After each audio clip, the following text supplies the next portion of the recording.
Today we're gonna make this cool text animation. 2 weeks ago, you guys sent me a comment saying, hey, there is a lack of tutorials on how to use Blender to make After Effects style MoGraph edits. If possible, make a tutorial or any other stuff that After Effects is capable. Amazing video, love your work. Thank you very much. This is exactly what we're gonna do, because after reading your lovely comment, I went to Instagram and started, scrolling for After Effects stuff, and I found such a gold mine that Instagram can be my content schedule for the next 6 months. It's full. I'm just gonna be spamming MoGraph for the next 6 months. And we're gonna start with this animation. Thanks for the idea once more, and let's get going. We can see that it is a text that has a trail behind it. Let's just first add some text. And now there is the first golden rule here. That if you are going to do some kind of animations with text, do not add the text object. Like just don't, because you can't do anything with it. I mean, you can just type here and delete, but what if I tell you move up this letter E? You can't do it. It's impossible. So delete this thing, and let's just add a mesh plane, just any random object, and let's add some nodes here. Add them, and we don't want to see this plane here. Instead, what we want to see is some text. So do not see the plane. Let's disconnect this, and nothing will now be output to the object mode. So let's add a string to curves node instead and plug it here. And well, let's also input a string, which is just a piece of text in a more computer file language.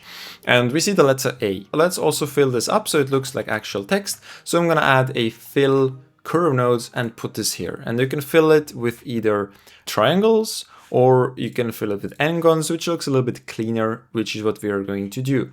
So let's look at the reference again. And we can see that the text leaves a trail behind that has the exact shape of the text. Now, if something leaves a trail, it is moving in some ways. So we need to define the movement in a way. So we're going to take a Shift-A, go to curve. We can use any one of those curves we want. Let's just use the Bezier, because this one has a nice mode that helps us in a couple of minutes.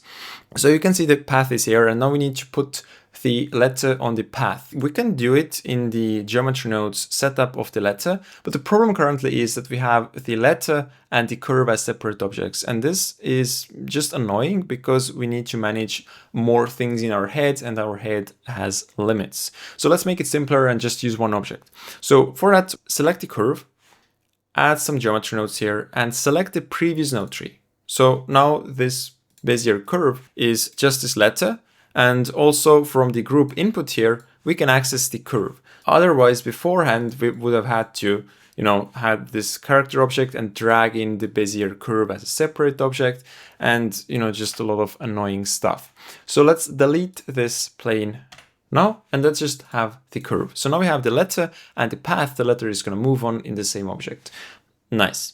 Now, we need to put this letter on the path, and for that, I'm going to use a node called instance on points.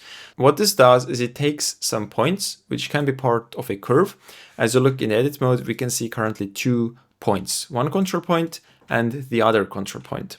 So this means that if we now take the letter and instance it on those points, we can see 2 letters, one on both control points.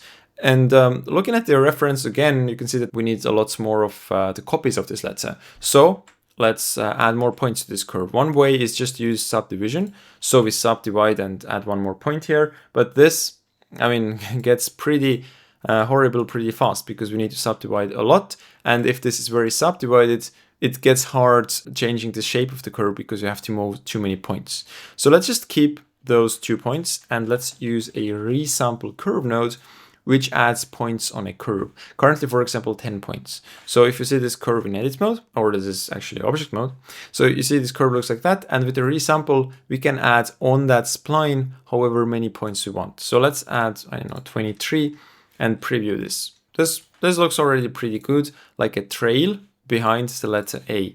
Let's add even more. Let's add 256, and well, you can see it is thick. It is pretty damn thick, but it also has clipping. So clipping appears when two planes, two polygons in Blender are having the exact same position. So if I take a plane, if I duplicate this, you can see in the center here, clip, clip, clip, clip, clip, clip, clip, clip, clip. To solve this, you generally just move one of those planes and this avoids clipping entirely. So this is exactly what we're going to do with those instances here as well. We are just going to move them up progressively so they do not clip anymore and look actually good. So we're going to take the set position node, put it here, and this gives us the ability to move every single element that's coming in by a certain vector, by a certain movement. So you can see here that we have 256 instances coming in. For each one of those instances, we can define a movement. For example, if we were to use a random value and generate a random vector, which is x, y, or z between 0 and 1, and then we plug this into the offset, you can see each one of those instances will be offset by this amount. So essentially it does what we want, but we just are not happy with those vectors here. So instead what we're going to do is use the index of each instance, like that, previewing the index on each instance. And I'm going to turn off the color opacity and just enable the text. And also turn down the amount to like 16. And you can see now we have here numbers from 0 to 15. So 16 indices in total. And what we can do is use that as the offset vector of each instance. So I'm going to plug this into the offset, remove the viewer node, and now you can see it has moved them very, very far away, which on paper is what we want, but not so extreme. And the issue currently is that the index is a number for each instance, and the first one will be at 0, the next one will be at 1, 1, 1, then 2, 2, 2, then 3, 3, 3, and this is how they move away like that. Instead, what we want to do is move them only on the z-axis to move them up or down and not on every axis. So for that, I'm going to just take a vector math node, and we can use this trick here that since the index will be made into a vector of like, let's say 2, 2, 2, we can multiply it with a vector like that, and then the resulting vector will be this, because 0 times 2 is 0, 2 times 0 is 0, and 2 times 1 is 2. So we plug this here, and you can see now they are only moving up, but obviously we don't want them to move up that much. We just want to move them up a little bit. So you can see 0.001 maybe already works for us, and they are not clipping. But the true challenge, of course, is if you add 256 of them, and you see, it works. Yay! On the reference, you can see the trail is colored. Let's do that. So we are going to first apply material to this. Now, you are usually used to adding materials here, and we can of course do that. For example, we apply the material to this object. But what actually happens is this material is added to the geometry that exists in edit mode. And in edit mode, we just have a curve, and in geometry nodes, we make this wonderful trail. So this material actually does not know this trail is made, because the materials are evaluated before the modifier stack. So this means that what happens in geometry nodes, the materials just don't know. So we can make it a little bit more clear to the materials by taking a set material node and putting it just before we output the geometry into our object mode, we enable this material. And now if you go to the shader editor and we go to the rendered view, and we change something about this material, you can see it changes how our object looks, which wouldn't be the case without the set material node. So we need to add a gradient as on the reference. Let's do this. First, if you look at the style of the material here, we can see it is just pure colors without any shading, reflections, refractions. For that, there is a very simple shader, which is just the emission. Take the emission and plug it here. Now everything is pure white without any shading. So now we need the gradient. As you can see here, we can change the color, but this is only one color. So to actually make the gradient, we can use a node called color ramp.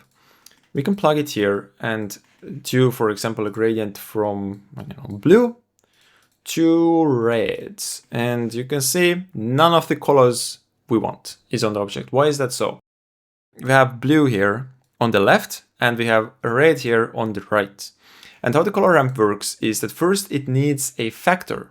Currently it's using the factor 0.5 for every geometry surface there is in the scene. Then from this gradient that you have set up, it goes to the position 0.5 and outputs this to the locations on the mesh that have the factor 0.5. Currently everything has 0.5, so logically it will be something in the middle here. If everything has 0, it will be blue. If everything is 1, it will be red. And for example, if you take an object info and a random output here, you can see now the values are different per different instances. And if you plug it here, you can see the color also alternates based on that. Now, we don't want this random. Instead, we want the color gradient to flow from one side of the object to the other side of the object. We want it to be blue on this side, and we want it to be red on that side. Here, it should have the factor value 0, and here it should be 1, and whatever is between should be something in between. Okay, let's go to geometry nodes, and let's create this factor for us. So there are many ways we could create one. For example, with this curve, we could also say, okay, take the x position of those objects, and this also flows kind of in the same order, you know, the x position goes like that. You can see minus x to plus x. But the problem is if you rotate the object, obviously it wouldn't work and would look pretty horrible. It needs to move with the instances. So the other way is to use the index here. And as you can see, the index is 0 at the start and is 255 at the end. So if you just take a value like 0. Oh no, what am I telling you? If we just take like a division and we divide it by 255, we can also get from 0 to 1. And the last way which we are actually going to use, I mean, this one was also pretty okay, is to use a property of curves, which is a spline parameter. And this looks like that. So this is always from 0 to 1 on every curve, from 0 to 1, regardless of the length or shape or whatever. So we're just going to take that and store this on the curve itself. Factor, let's call it just factor. And now this will be available later on in the node tree because this has been stored once. And generally, every node propagates the attribute forward. So if you look at the instances right now and we take a named attribute node and preview the factor like that, and enable maybe just the color opacity, you can see this is how the factor looks from 0 to 1. Simple. Now this is also available in our shader node tree. So let's open up the shader node tree. Let's search for an attribute node and type in here the name of the attribute we wish to have. And currently, as you remember, the name is factor. So here we write also factor and preview the, well, the naming is getting pretty stupid actually. It's also a factor. The factor just means you know, a float value, not a color, not a vector, just a float single value of this attribute. And if you preview this, it's dark. This means usually it's messed up. And the reason is that you see this attribute is currently a geometry type attribute, which means it needs, you know, vertices, faces, all that real stuff. It craves that real stuff. But the attribute that we are putting out from here, you know, here we are putting out 256 instances. So this means that there are no actual vertices. It's more like references to some geometry. And in that case, if you're dealing with instances, the attribute needs to come from the instancer domain. And you can see it works. All good. Okay. No crisis avoided. So we plug it here, see this, and look at that. We have the gradient from 0 to 1. So as the attribute flows from 0 to 1, from blue to red. But the gradient on the reference is obviously not just those two colors. It is actually a nice rainbow. And we can do this very easily by setting it to the far interpolation mode. And you can see this is how it looks. Great. Another thing that you see in the reference is that the text, you know, the final letter is actually white so that we can read this. It doesn't look the same red, and the gradient ends here. Okay, so let's see what is so special about this letter A here, the last one. Well, we could say this is the positive most on the x-axis, which is true. And if you were to compare that and, you know, find what is the positive most letter on the x-axis, it would work. But what if I rotate it like that? Well, then it wouldn't, of course, then because the rotation is ruined. So we need to find something that is rock solid in every situation.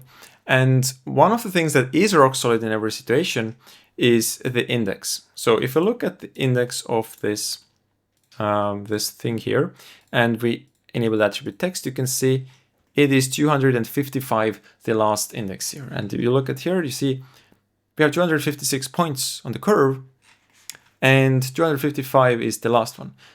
So our hypothesis here is that the index of the last element is always the count of elements minus 1. You can see also we have here 256 instances coming in. Okay, let's just try it out. So we put here like 60, oh, let's put 70. And 69 is the last one. Or if you put here 68, it will be another number. So let's put the 256 back.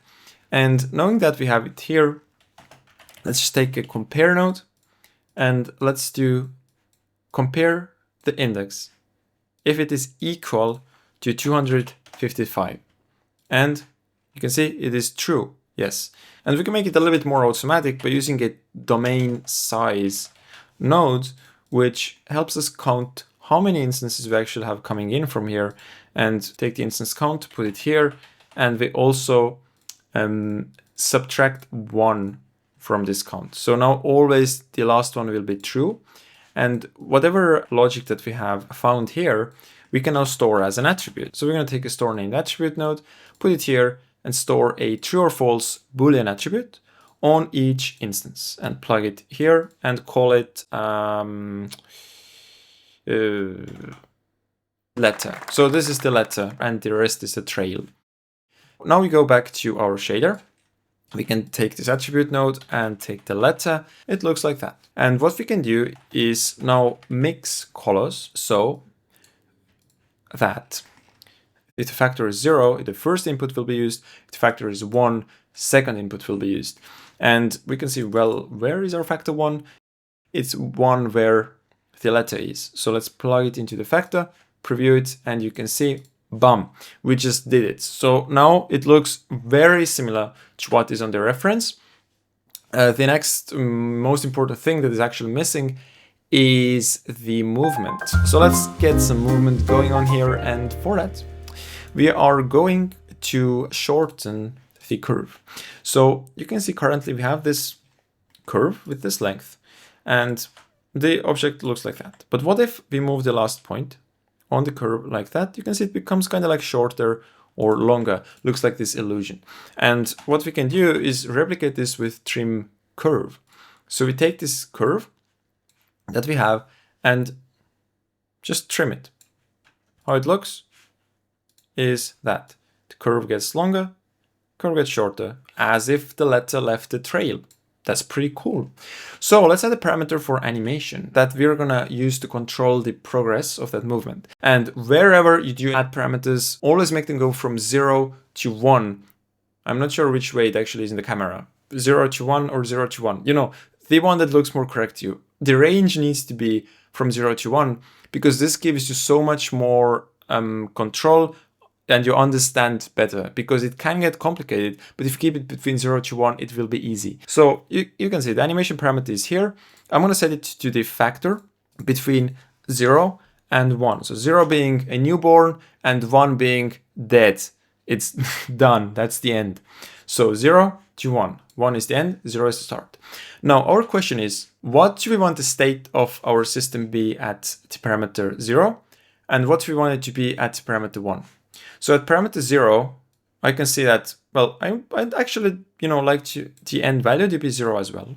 And when the animation is at the end, I want the end value to be 1. I can very simply just connect it here. And you can do it because the 0 to 1 is it's like a standard. Geometry nodes have been built around it. And if you do math and all that stuff, it will just work together. If this animation was going just from 0 to 78, it will be pretty hard. So currently this works very easily like that. But if you look at the reference, you can see the trail also gets shorter and disappears. So what you can do is just add another parameter like trail length here, and you can control the trail manually. This will be quite cumbersome. So instead, let's add an automatic system for it. Let's go to 0 and let's go to 1. Okay, if I'm at 1, if I'm at the last end of the animation, death is approaching. What do I want to be the start value here? I want it to be 1. Okay, okay. So it will be 1. And if I'm at 0, what do you want it to be? Well, I want it to be 0. If I'm at 0.5, what do you want it to be? Well, maybe something like that. So I'm going to show you a trick. So you can take a map range, and this node does so that you can kind of translate values from one space to another. So if the incoming animation is 1, I want my start value, the result here, to be 1 as well. And if I'm at 0, you can see if the value coming in is at 0, I want my resulting value to be 0 as well. So now they're essentially, identical, and we don't see any trade. But what we can do is, if I'm at 0, let the start value be minus 0.5. So if you look at those things here, you can, imagine a little bit of a longer thing here, and the start value starts from here. This is kind of how it will work out, because the start is now a bit before. So I want to now plug this here. And if you move the animation, you can see it goes, and the trail ends. Okay, let's keyframe this. I'm going to remove the annotations because they are starting to bug us very much. Remove them, and let's add some cool shapes here. To actually be able to animate this, to see the curve, take the group input, just duplicate this. Don't worry, they will always be linked and the same.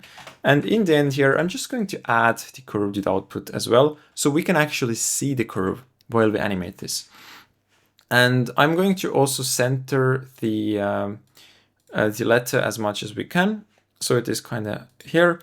And now if you change the shape, you can see, well, it's kind of annoying because the handles need to be adjusted manually. So instead, select them all with A, do a right click, go to set handle type, automatic. So now if you change the handle shapes, it will automatically adjust. And we can just make a little turn here and move the letter here. Okay, so now we go to the first frame. We put the animation to 0, keyframe it. We go to the frame 90, put the animation to 1 and keyframe it. And I'm going to also set the playback speed to 60 FPS because it's smooth and I like it smooth. And we play it. Looks nice. Although to improve this a little bit, we can go to the graph editor and add a little bit of easing, because if you look at the reference, you can see it has like this boom, like the boom effect. And we can add this very easily. I'm going to select one keyframe, S2, and the other one as well, and do S2. So now this is, has more whoop, like this easing, whoop, like that. Cool. And this is all that we need to do here. This is my animation masterclass. Always add that whoop. Truth be told, if you look at this, it looks very similar to the reference. But we are going to make it better because it's the small things that actually make the result look professional. The next thing that we are missing compared to the reference is look at the tail. The tail in the reference is much more transparent compared to ours. So it kind of like fades into abyss. So to do that, we need transparency. Let's go to the shader and let's just boot up a basic transparency system. Let's take a transparent BSDF, which stands for, no, I shouldn't play smart here. Okay, let's take a mix shader and mix between those two shaders. So now again, the mix shader, as you notice, 0 to 1, make everything you do use 0 to 1. So at 0, it uses the first input, the emission. At 1, it uses the last input, which is the transparency. So we need a value for our trail here that kind of has 0 at one end and 1 at the other. We already have this value. So if you go here, we can see the factor is our friend.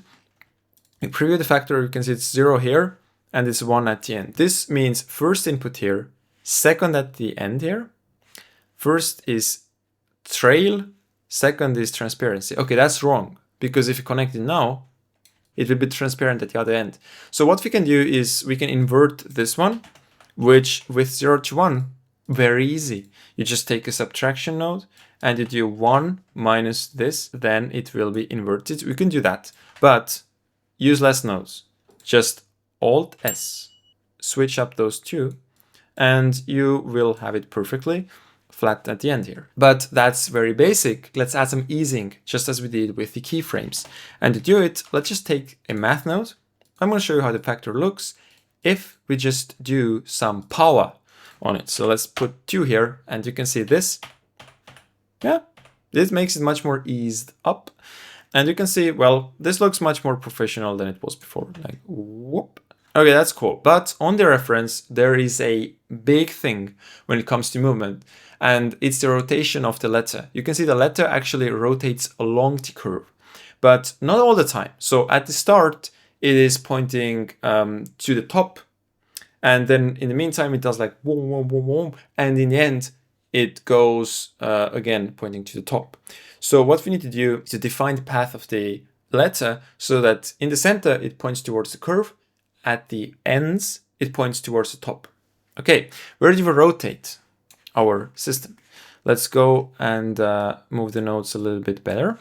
And the rotation, what we can actually do, well, let's turn off the trim curve so that we can see the entire trail at once.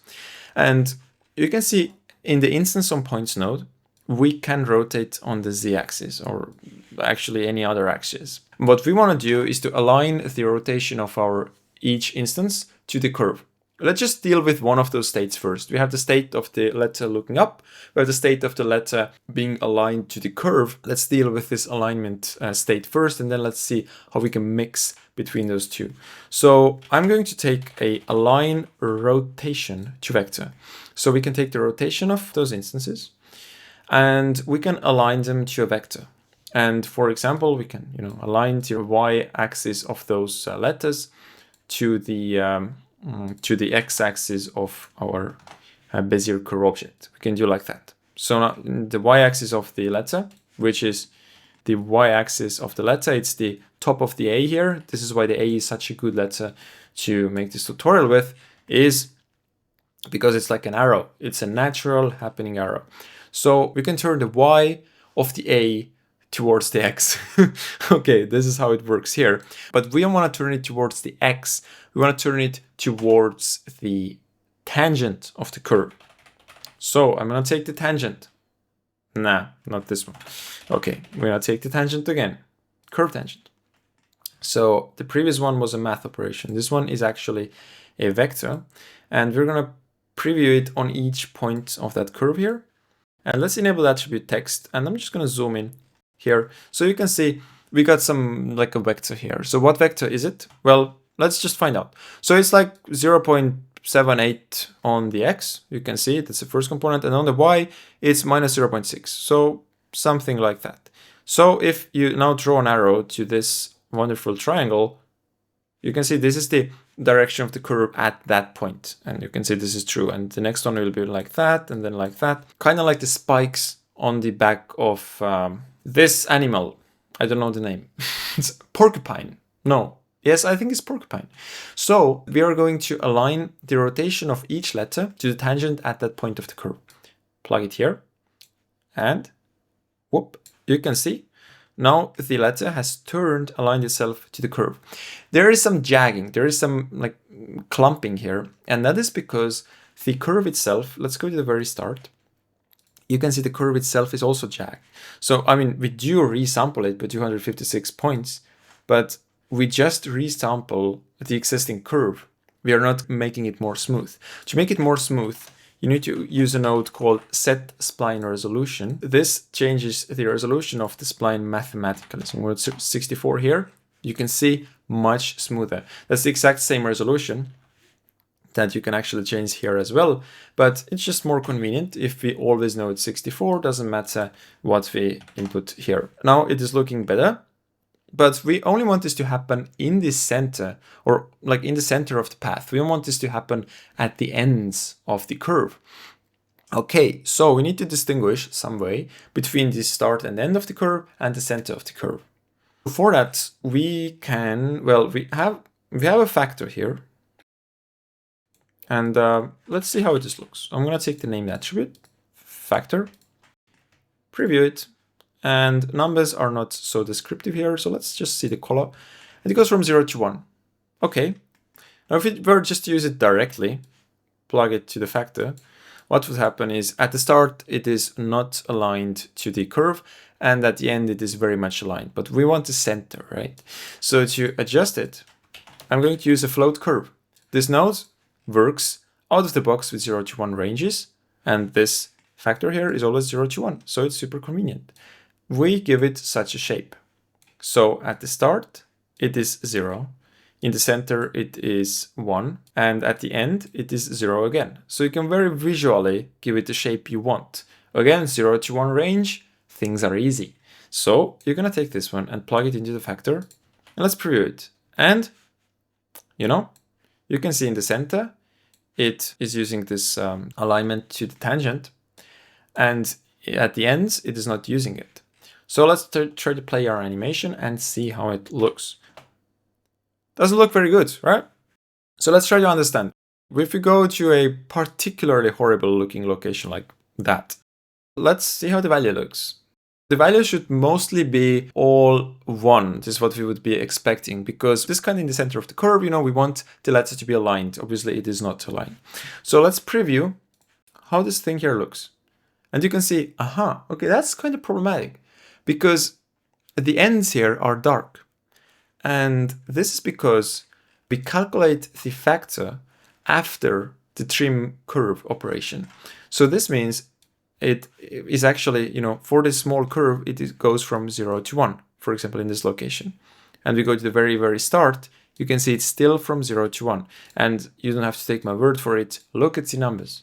So 0, 2, 1, because we make the curve shorter and then calculate the parameter, but the parameter is always from 0 to 1 for every curve. So what we need to do is to calculate the factor before we trim the curve.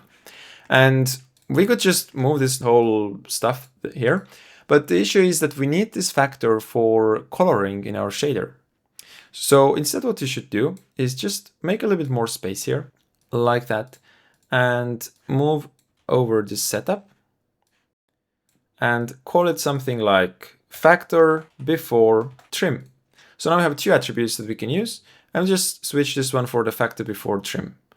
And I have a feeling that okay, everything was fine. We were just too zoomed in. If you play this, you can see, well, that's pretty nice. So you see it plays, aligns, and at the end very smoothly goes like, whoop, right into my correct position. Very cool. Okay, now let's animate and write some actual text, just as in the reference, just as in the intro. Let's write the word dope. So for that, what we're going to use is to use this group input here, and I'm going to add a parameter. Why is this necessary? Well, if you just copy this, they're all going to have the letter A. If I change this to the D, they're all going to have the letter D. So I'm going to add a parameter, and this allows me to control this part of this object. So I'm going to do a dope letter here. Now the font is horrible, so I'm going to open up my rich selection of fonts coming with Ubuntu, and we find there is actually one that is really cool. This is the URW Gothic Demi. Looks dope. And we are going to put them a little bit closer together to make it mimic actual text. And if we now play this, it's cool, but it's not dope yet.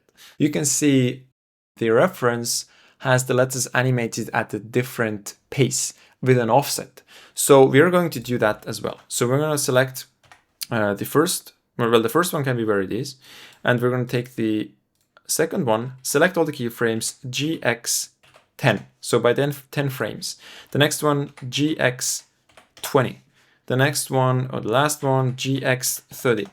Okay, now if you play this, this makes it so much better. Like literally, look at that. I'm just gonna add a black background to the world to make it pop. Yes, scene world, turn off every layer, and whoop, perfect. However, I'm gonna make something that the reference did not have and make it even cooler so that we can actually make it change the word. So the obvious next words that this text could change to, I mean, if the first one is dope, the next one is shit, right? Dope shit. So we are going to change it from dope to the word shit up here. And we're going to do it with clever instance switching. So if you look at the instance on points node, you can see here we have an option called pick instance. So at any moment along this curve, we can pick another instance if multiple are provided. Currently we only have one. So let's first add multiple. So we're going to take the string to curves, make a duplicate, make a duplicate of this one as well, and add a new parameter. And the bottom one I'm gonna call string to change to. And for this D, it's gonna be S. And if you now play this animation, obviously nothing's gonna happen because we don't even use it. You can see the parameter is grayed out, we don't use it. So what we can do now is add this instance together with the other one. So now here we have one, here we have two, and out here we have two instances coming. We fill them both because otherwise they are just curves. We fill them and they go in here. Now currently you can see both the D and the S instance at the same time. But we don't want this to really happen. Instead we want to pick. So now if you pick, it just alternates like S and D and S and D and S and D. To control this, we have this instance index input here, and we can control it with the integer here. So D and S. The first one or the second, I mean, there is no third one, so it just alternates, right? But we want to change it from 0 to 1 at a specific location along the curve. And for that, I'm going to take the factor before trim, and we see this, right? This is how it looks. And we're going to take a compare node and compare are or am I greater than 0.5. Currently nothing is, but if you play this forward at a certain moment, yep, for example, you can see here it is. From that moment on, we should switch to the other letter. So I'm going to take a switch node and put it to the integer because we want to switch first to be 0, then be 1. So if it is false, be 0. If it is true, be 1. And connect it here like that. Put it here. And you can see it has changed from D to S at a certain moment. I'm just gonna press the numpad. So you can see at a certain moment it changes from D to S like that. If we now add the remainder of the letters, H, I, and this one will be T. Let's prepare for the cinematic experience of dope shit. Okay, I don't know why it's so funny. I mean, the transition is just perfect. You don't see it changing, right?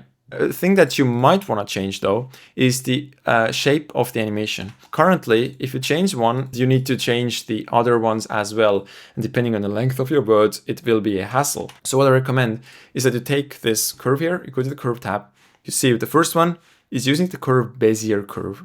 So I'm going to make the other ones use the curve as well, the Bezier curve. And if you do it, you can see the Bezier curve is now used in 4 places. And if I change something about this animation, the other ones will change as well, which is super convenient. We can, you know, do something like that, adjust this. The thing is, if you use 2 words like we are using here, you can see we have much wider gaps between those letters, but here it looks fine. And if you try to adjust them, well, obviously everything will change. Well, this is now the moment where you can just click on this Bezier curve and actually adjust those letters to work as you want them to be. And it works. Final sauce. You go to your color management, go from AGX to Chronos PBR neutral, and much more colors. So this was the first introduction to my MoGraph craze. Probably the next few months I'm just gonna make MoGraph because it's so cool. Literally, there are so many cool effects online. If you have anything cool you've seen on Instagram, like just send them to me. I recommend you go to Discord, you just tag me like, hey Ben Ramos, this is what I found, you know, I want you to make it like in 3 days. So you can do that. I hope you like this, I love this, and yeah, see you in the next one. Bye bye bye.